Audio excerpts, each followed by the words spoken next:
paz de Jesus, meu irmão e minha irmã do Ministério de Fé e Política da RCC do Estado de Goiás. Uma alegria poder estar participando com vocês desse encontro estadual de lideranças na modalidade online e espero em data oportuna poder estar presencialmente vivenciando com vocês a experiência da vida fraterna e comunitária. Eu me chamo Paulo Roberto Batista, estou atualmente na coordenação nacional do Ministério de Fé e Política, participo do grupo de oração Louvemos ao Senhor, que acontece todas as quintas-feiras na Catedral Diocesana. Sou casado, tenho 6 filhos, 2 maiores de idade, um já contraído matrimônio, outro estudando, e os 4 pequenos que moram conosco, eu e minha esposa, o Tomás, a Ana Paula, a Ana Clara e o Paulinho, ambos com idades entre 13 e 8 anos de idade. De profissão sou professor, de formação sou filósofo e historiador, trabalho com as disciplinas de filosofia, história e ensino religioso no Colégio Vicentino São José, escola de confissão católica no município de Foz do Iguaçu, onde eu resido no estado do Paraná. Hoje foi me pedido para estar tratando com vocês a respeito da temática em que nós vamos estar vivenciando a respeito do resgate, da guarda e da propagação da identidade da RCC, e uma temática bastante inspiradora que o Senhor suscitou no coração do nosso presidente do Conselho Nacional da RCC Brasil, o Vinícius Simões, e que muitos de vocês puderam ter a oportunidade de no ENF ter em mãos essa obra que eu trago junto comigo para nós fazermos aí, ainda que de forma sucinta, uma reflexão a respeito dela. O documento ele vai iniciar tratando a respeito da identidade, apresentando ela como aquilo que nos define e distingue. Ela é quem diz quem somos. E nós, enquanto Renovação Carismática Católica, temos uma identidade que nos apresenta, que é o nosso cartão de visita, que diz quem eu e você somos. A nossa espiritualidade, o nosso carisma, ela é definida a partir da nossa identidade. Portanto, é preciso ter clareza dessa distinção, é preciso ter clareza de quem nós somos, a partir de alguns elementos básicos que nós aprendemos lá na escola de formação, no módulo básico, ou na antiga Escola Paulo Apóstolo, para quem fez desse período, de que nós temos alguns elementos que são constitutivos do nosso DNA enquanto movimento. Também é preciso entender de que o povo se perde em sua identidade se está fadado a acabar. Então, o povo que se perde na sua identidade ou em sua identidade, ele está fadado a acabar, porque não é possível você fazer uma caminhada sem saber quem você é, sem ter a sua identidade esclarecida, bem distinta, esclarecedora a respeito de quem nós somos. Nós tivemos uma pregação bastante oportuna daquele no Encontro Nacional de Formação do ano de 2020, em janeiro passado, onde ela nos levava a fazer uma reflexão com uma metáfora dos sapatos, onde ela dizia de que nós podemos até trocar os sapatos, colocar o pé esquerdo no pé direito, o pé direito no pé esquerdo e caminhar. Mas conforme nós vamos caminhando, os nossos pés eles vão machucando, e a dor muitas vezes causada por essa troca de lugares dos sapatos nos pés, ela pode nos fazer parar. Então é preciso ter em mente e ser consciente de que se eu tenho uma identidade, eu preciso vivê-la na integralidade. E é comum hoje nós vemos de que muitas são as tentativas de inserir elementos ou práticas estranhas à espiritualidade e ao carisma da RCC, visando atrair, visando chamar atenção, visando aperfeiçoar, melhorar, renovar, reformar, ou seja lá qual for o verbo utilizado, que muitos utilizam para justificar a inserção desses elementos, como dito, estranhos à nossa espiritualidade e o nosso carisma. Se fugirmos de nossa identidade, nós acabamos sendo descaracterizados. Não há como você ter uma característica própria se você foge da sua identidade. E muitas vezes nós fugimos da nossa identidade quando passamos a deformá-la, como já dito, com a inserção de elementos estranhos à nossa espiritualidade e ao nosso carisma, que vão deformando quem nós somos, vão deformando a nossa espiritualidade, vão deformando o nosso carisma e, por fim, deformando a nossa identidade. Ao nos olharem, as pessoas precisam ver o rosto, sinal e memória de Pentecostes em nós, em cada um de nossos grupos de oração. Então, nós somos levados a refletir de que as pessoas, sejam ou não de movimentos ou pastorais da comunidade paroquial a qual pertencemos, elas precisam ver em nós esse rosto, esse sinal e memória de Pentecostes. Cada grupo de oração, cada ministeriado, cada ministério precisa trazer essa marca. É preciso com que esse sinal que nos identifica quem somos esteja nos definindo como membros da RCC. No Ministério de Fé e Política, do mesmo modo, eu não posso ser chamado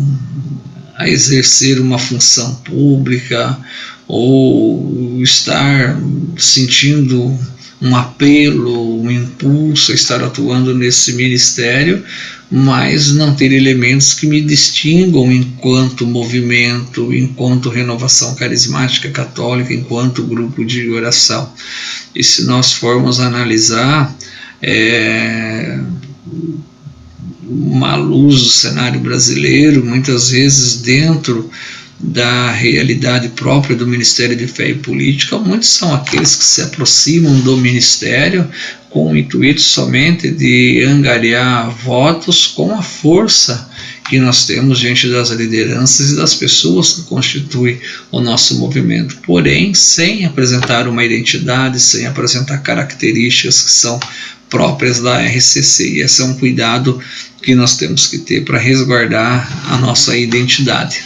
O rosto é a expressão máxima do ser, demonstra as características fundamentais de alguém. Então, se nós formos analisar o rosto como expressão máxima do ser, e aqui o ser como um elemento filosófico da metafísica aristotélica, nós somos levados a demonstrar características fundamentais de alguém. Esse ser, quem é? Constituído de quê? Quais são as suas características fundamentais que o apresentam como sendo alguém? Relacionado ao movimento e de modo específico ao Ministério de Fé e Política, esse rosto ele tem uma expressão e ele demonstra algumas características fundamentais de alguém que tem essa pertença. E a Instrução Normativa 03/2019, ela nos traz alguns elementos que apontam quem são aqueles que têm um perfil para poderem estarem recebendo o acompanhamento nas instâncias de coordenação, para poderem estar tendo essa representatividade e essa atuação nesse cenário com um rosto e a expressão do ser como renovação carismática católica e não alguém estranho a ela, diverso a ela, excluso a ela. E aí a pergunta que é trazida na reflexão feita no livro apresentado anteriormente: como estão os nossos grupos de oração? E aí você pode, de modo individual, fazer essa análise, essa reflexão e dizer como está o seu grupo de oração, quais são os elementos que estão constituindo a identidade, quais são os elementos que estão constituindo esse rosto, quais são as características fundamentais do seu grupo de oração. Eles permanecem fiéis à identidade da RCC? Nós vimos já de que muitas vezes,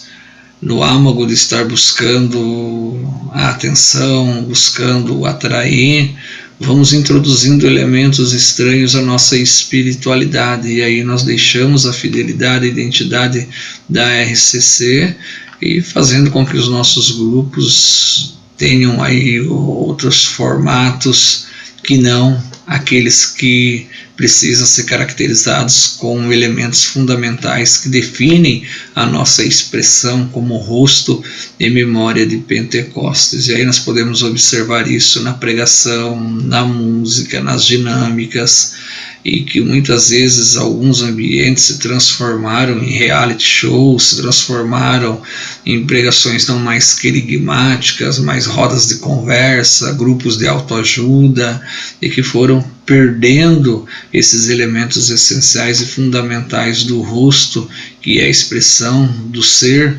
Renovação Carismática Católica.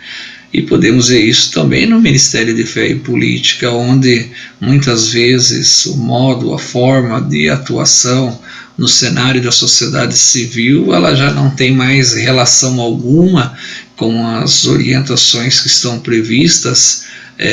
nas instruções normativas promulgadas pelo Conselho Nacional desde 2009, 2015, atualmente atualizada com a 03/2019. Muitos acabaram deixando o acompanhamento regido pela instrução normativa, do qual um dia fizeram parte ou tentaram fazer, e seguiram carreira solo, onde seus projetos pessoais e políticos são colocados acima do que se busca em um projeto coletivo. Não que isso seja errado, cada um enquanto cidadão tem o direito, a liberdade de se colocar à disposição em qualquer cenário, de qualquer instância política. Porém, nós, enquanto Renovação Carismática Católica, a partir da instrução normativa que rege toda a atuação, participação do movimento em si nos cenários eleitorais, eles têm ali algumas observações que precisam ser pensadas, analisadas e seguidas para poder fazer essa caminhada nesse campo difícil, que é o campo da política. E muitos projetos pelo Brasil afora perderam a identidade, do mesmo modo que muitos grupos de oração têm perdido. E aqui uns elementos significativos que são características fundamentais do rosto da Renovação Carismática Católica. Só recordando de que não são os únicos, e em nenhum momento é tentado dizer que se não for desse modo, dessa forma, se não estiver presente esses elementos, não fazem parte da RCC, não são vistos como grupos da RCC, membros da RCC. Não, aqui nós estamos tratando apenas de alguns elementos que estão inseridos na vida do movimento em uma caminhada já de mais de 50 anos, e que nos ajuda a compreender e que fazem parte já da nossa identidade, entre eles o louvor, a palavra, o batismo no Espírito Santo, os carismas e a vida comunitária.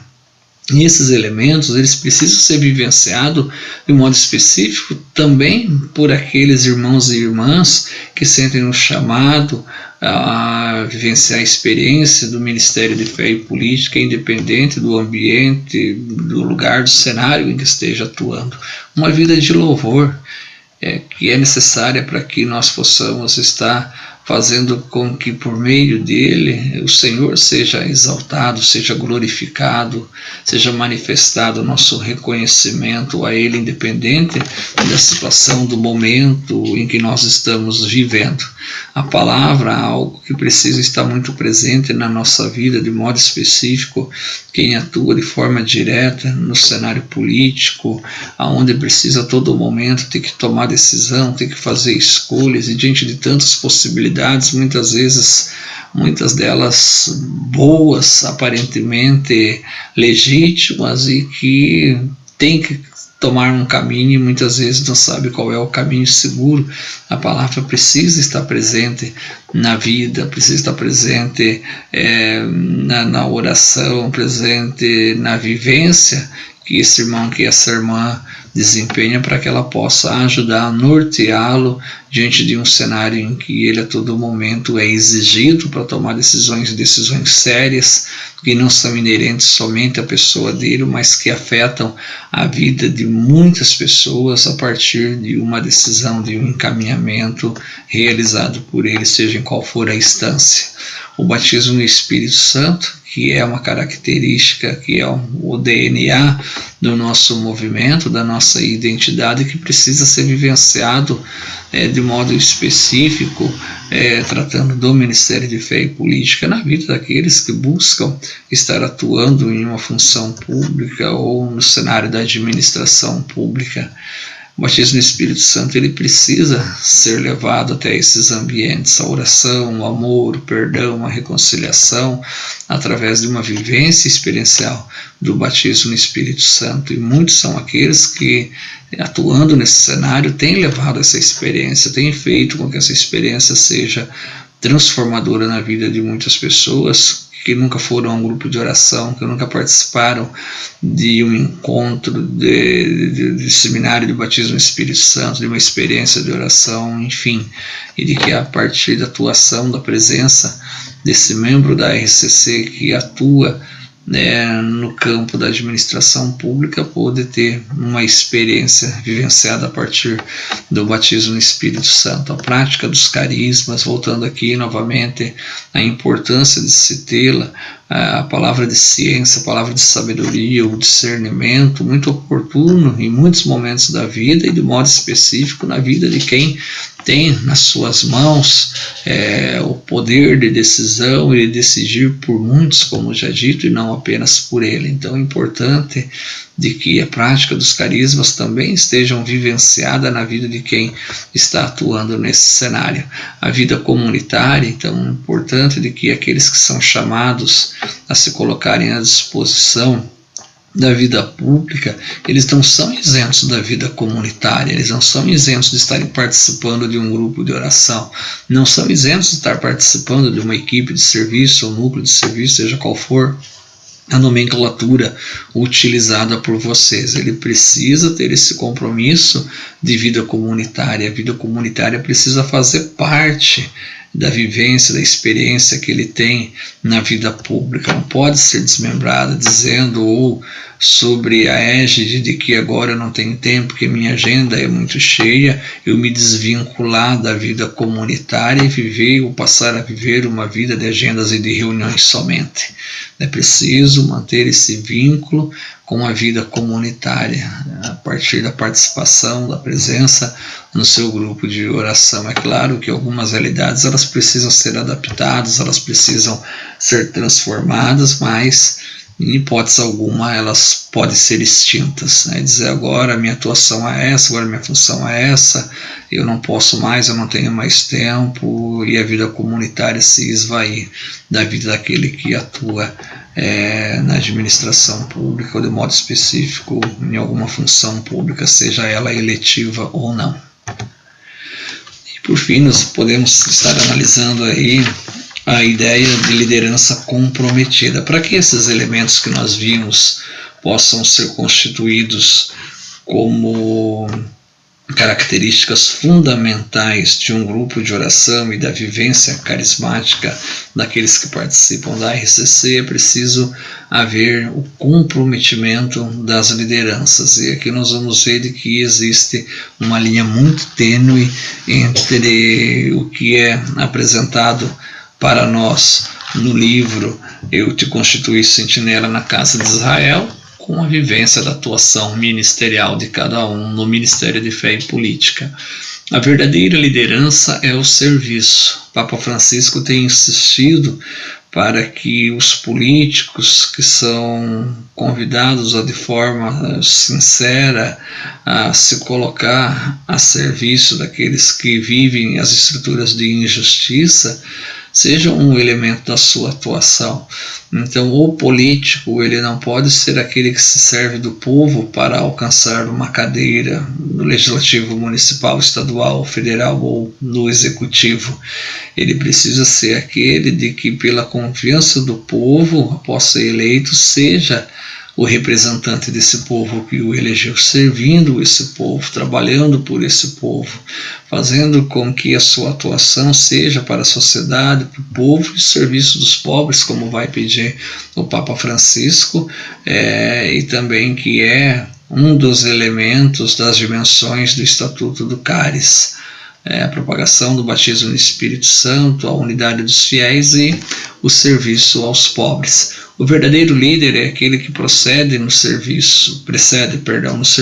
ou seja, é aquele que se antecipa, é aquele que está um passo à frente, é aquele que está colocando-se como testemunha de que a partir do serviço é que surgem, é que se manifestam os verdadeiros líderes, e não aqueles que só mandam,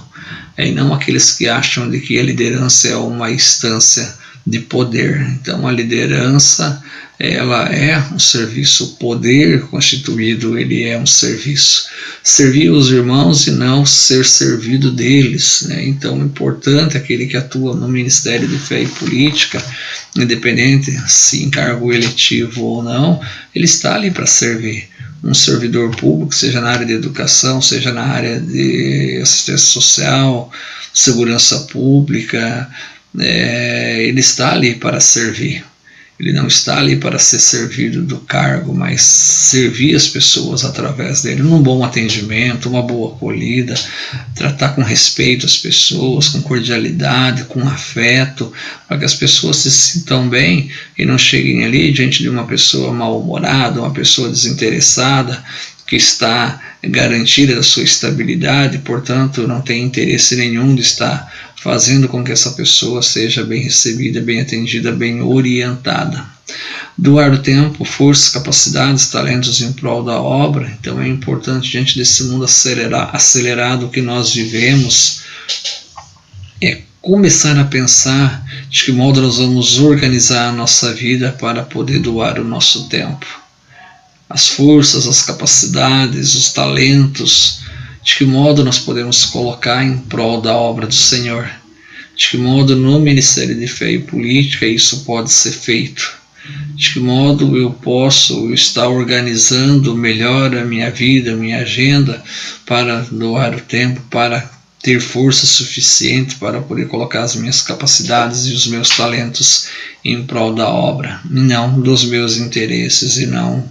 daquilo que será benéfico a mim, mas sim a obra do Senhor. Verdadeiros líderes cuidam da caminhada do povo de Deus. Aqui é importante porque os líderes que cuidam da caminhada do povo de Deus cuidam do alimento espiritual que é dado a eles, e a formação fiel à proposta da RCC, bem planejada, adequada e sistemática, é uma dessas formas de você estar alimentando o povo de Deus, que, de modo específico, participam da renovação carismática católica. E aqui nós temos como um dos motivos que justificam a implantação da Escola Estadual de Fé e Política São Tomás Moro, que iniciamos no estado do Paraná em 2016 e que estamos já iniciando no estado do Mato Grosso, ainda no mês de junho, no estado da Paraíba, no mês de setembro, e outros estados que, em particular, já estão interessados em fazer com que a escola seja iniciada nos seus respectivos estados, porque nós teremos uma formação fiel à proposta da RCC no que se refere ao Ministério de Fé e Política, e não uma formação que venha atender aos interesses de projetos políticos seculares. Não que isso não seja significativo, porém não traz a identidade, a marca ou os objetivos e as intenções da renovação carismática católica enquanto Ministério de Fé e Política. Então é preciso que a formação seja fiel à proposta da RCC no que se refere à atuação do Ministério de Fé e Política, ao serviço do Ministério de Fé e Política, no que concerne à evangelização, à formação e ao acompanhamento. Então, o Ministério de Fé e Política tem esse caráter formativo e de uma formação legítima, uma formação fiel as propostas da RCC enquanto Ministério de Fé e Política. Claro que poderíamos aqui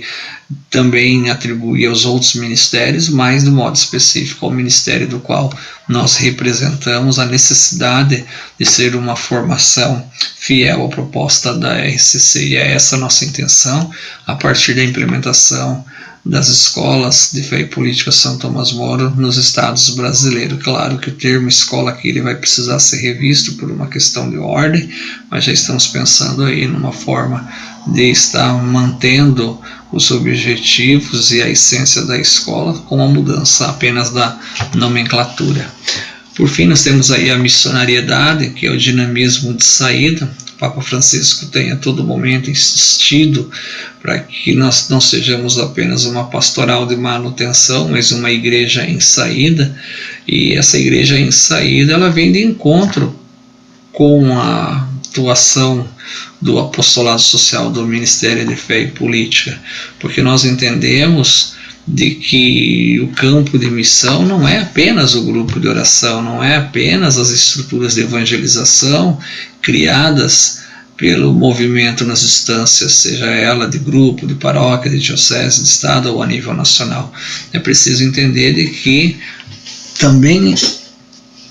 a sociedade civil é um campo de missão e ali precisa ser levado, como já dito, o amor, o perdão, a reconciliação, a misericórdia, enfim, a evangelização, para que o batismo no Espírito Santo lá também aconteça. Esse dinamismo de saída, ela é uma contínua pesca de homens, onde nós somos levados a pescar novamente, a fazer com que as redes sejam lançadas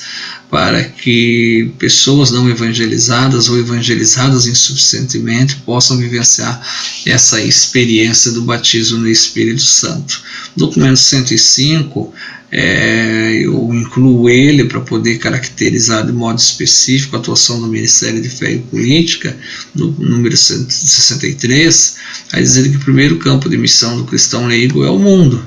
Então, sendo o mundo, nós precisamos estar nesse mundo para levar a inspiração cristã no coração e pela força do Evangelho transformar esse mundo avesso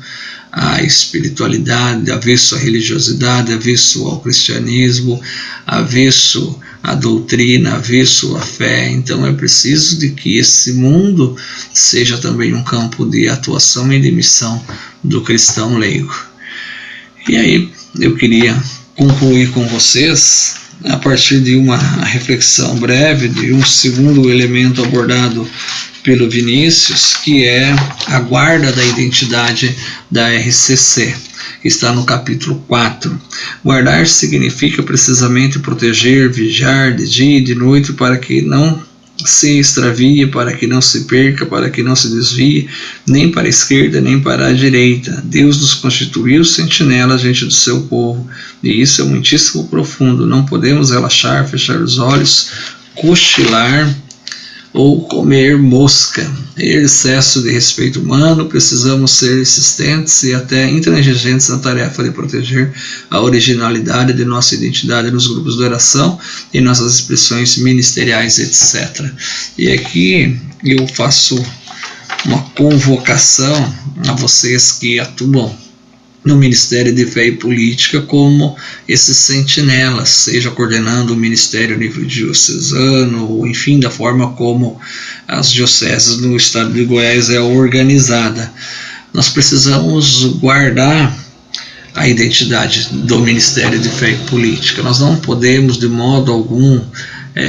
sob a égide do respeito humano, deixar de que a RCC seja, em algumas ocasiões, instrumentalizada por aventureiros, por oportunistas que querem angariar votos em períodos eleitorais da estrutura do nosso movimento.